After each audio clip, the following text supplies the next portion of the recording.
سیاسی صاحب کا کہ آپ نے تنظیم کے صدر اور سیکریٹری صاحب کو اعتماد میں لے کر میرا تعارف کرانے کے بعد مجھے مائع ناز علماء کے سامنے اور آپ تمام قیمتی حضرات کے سامنے کچھ کہنے کا موقع عطا کیا۔ پیارے اسلامی بھائیوں، ہم سب جانتے ہیں اور سب نے دیکھا ہے فٹ بال کا کھیل، براہ راست بھی دیکھا ہے، اور جنہوں نے براہ راست نہیں دیکھا انہوں نے ٹی وی کے ذریعے، موبائل کے ذریعے، نیٹ کے ذریعے اس کو دیکھا ہے۔ ایک بات سمجھنے کی کوشش کریں کہ جو اس کھیل میں بال ہوتی ہے اس کا معاملہ یہ ہوتا ہے کہ جب ادھر سے اس کو ٹھوکر ماری جاتی ہے تو وہ دوسری طرف چلی جاتی ہے، اور جب دوسری طرف سے اس کو ٹھوکر مار دی جاتی ہے تو وہ دوسری طرف پناہ لے لیتی ہے۔ بہرحال جدھر بھی جاتی ہے اس کو ٹھوکر ہی ماری جاتی ہے اور اس کا کوئی اپنا مقام نہیں ہوتا۔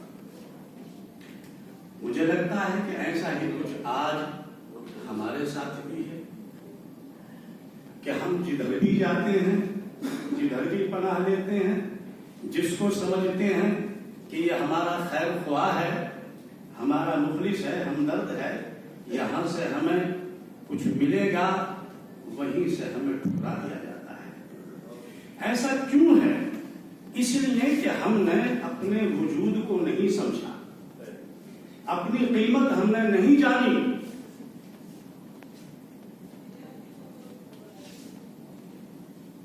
شروع سے لے کر اور آج تک تمام تنظیمیں پسماندہ مسلمانوں کے لیے، پچھڑے ہوئے لوگوں کے لیے کام کرتی آ رہی ہیں، اور سرکاریں بھی اس پر کام کرتی ہیں، لیکن مسلمانوں کی پسماندگی، خواہ تنظیمیں ہوں یا سرکار ہو، وہ اس طرح سے ان کی پسماندگی کو دور کرنا چاہتے ہیں کہ 1500 روپے دے دیے گئے ان کی غربت ختم ہو جائے گی۔ سرکاریں ہیں، کسی کو ای رکشہ دے دیا گیا، کسی کو سائیکل رکشہ دے دیا گیا، اور انہوں نے اپنا اعلان کر دیا کہ ہم ان کے خیر خواہ ہیں، ان کی غریبی کو مٹا رہے ہیں، ان کی پسماندگی کو دور کر رہے ہیں۔ پیارے اسلامی بھائیوں، خواہ تنظیمیں ہوں یا سرکاریں ہوں، اس طرح سے کسی بھی قوم کو جو گری ہوئی غربت میں وقت گزار رہی ہو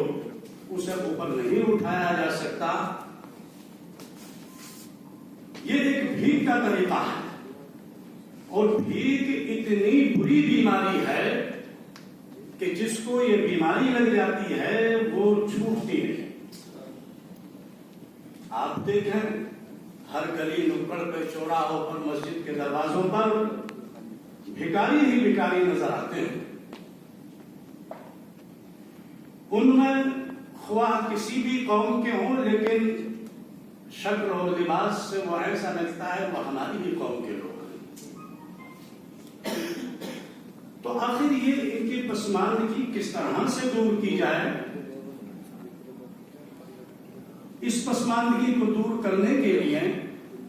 ملک کے پردھان منتری نے بھی ایک نعرہ دیا، آتم نربھر۔ اور ہم جانتے ہیں آتم نربھر کا مطلب کیا ہے؟ خود کفیل ہونا، ایک ذمہ دار بننا، مضبوط بننا، خود محنت کر کے خود بھی کھانا اور دوسروں کا خیال رکھنا۔ اور اس کا واحد علاج ہی یہ ہے کہ خواہ کتنی ہی مدد کی جاتی رہے، لیکن یہ پسماندگی دور نہیں ہو سکتی جب تک ہم ایک خود کفیل نہ بنیں گے، مضبوط نہ بنیں گے۔ اور یہ مضبوط اس وقت بنیں گے جب ہمارے پاس تعلیم ہوگی، علم ہوگا، اسی کے ذریعے ہمیں یہ سمجھ آئے گی۔ ہم ذرا دیکھیں اللہ کے پیارے حبیب حضور اکرم صلی اللہ تعالی علیہ وسلم کی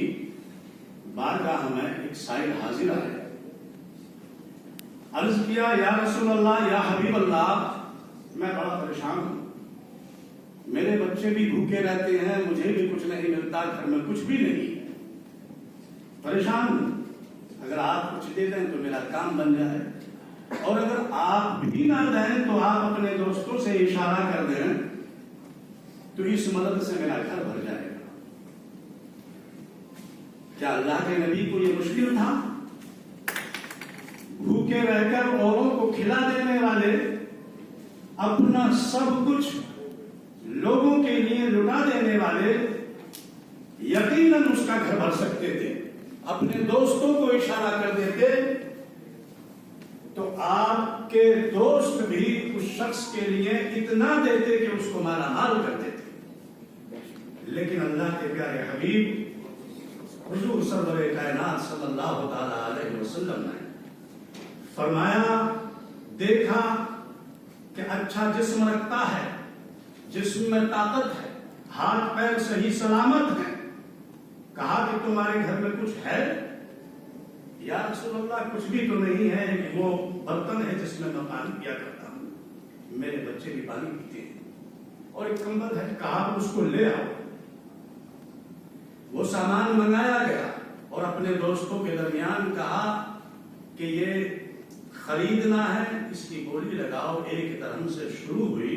اور وہ 2 درہم پر جا کر ٹھہر گئی۔ 2 درہم پر اس سامان کو فروخت کر دیا گیا اور 1 درہم اس شخص کے حوالے کیا کہ جاؤ اس کا اپنے بچوں کے لیے کھانے پینے کا سامان لا کر گھر میں رکھو، اور 1 درہم کی کلہاڑی منگائی اور خود اپنے دست مبارک سے اس کلہاڑی میں ایک دستہ لگایا اور کہا کہ جاؤ 15 دن تک گھر کی طرف مت جانا، جنگل جاؤ، لکڑیاں کاٹو، بازار میں بیچو، لکڑیاں کاٹو اور بازار میں بیچو۔ 15 دن کے بعد میں جب وہ شخص حاضر آیا، یا رسول اللہ میرے پاس تو بہت سارے پیسے ہیں۔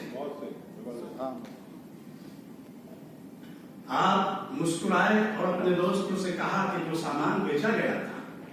میں چاہتا ہوں اگر چاہیں تو اس کو دوبارہ فروخت کر دیں اپنی قیمت کے مطابق جیسا آپ چاہیں۔ وہ سامان جتنی رقم کا بیچا تھا اس سے کہیں زیادہ رقم دے کر کے اس کو واپس خرید لیا گیا اور اس کے پاس بہت سارے پیسے پھر بھی بچ گئے۔ تو پیارے اسلامی بھائیوں، آج ہماری کمزوری، آج ہمارا پچھڑا پن